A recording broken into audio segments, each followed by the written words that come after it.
Lord, iiwas mo ako sa mga masasamang tao.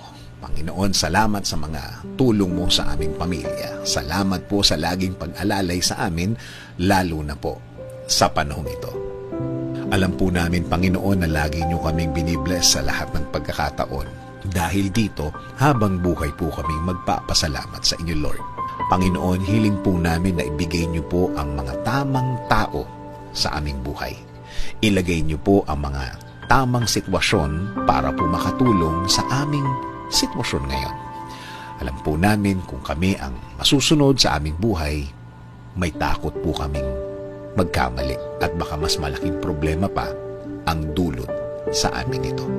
Alam po namin, Lord, that you are always there to support us, that you're always there to bless us, O Lord. So we're asking you to move into our lives. Lord, we're asking you to bless our way, every step of the way, Lord. Takot po kaming magkamali. Takot po kaming mapunta sa isang lugar o sitwasyon na baka mahirapan kaming makaalis. So, Lord, ibigay mo po ang tamang tao, tamang pagkakataon, tamang opportunity. Bless our way, bless our thought, para po maiba at mapagaan ang aming sitwasyon. Aasa at kakapit at maniniwala kami because we know that you are a God that moves, that changes everything para sa mga anak mo, Panginoon.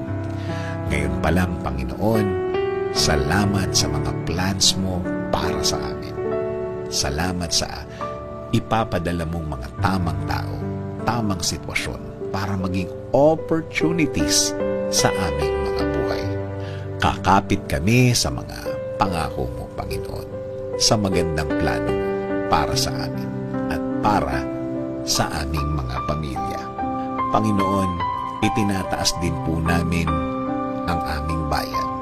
Tulungan niyo rin po at kayo po ang manguna sa lahat ng problema. Ibigay niyo rin po sa amin ang mga taong pwedeng tumulong sa aming bayan. Alam po namin, Panginoon, na hindi po kami mabibigo sa aming dasal. This is our prayer. In Jesus' name, Amen. Sabi nga sa John 14:13-14, whatever you ask in my name, this I will do, that the Father may be glorified in the Son. So if you ask me anything in my name, I will do it. Thank you for watching. Thank you. Bye-bye. Good luck.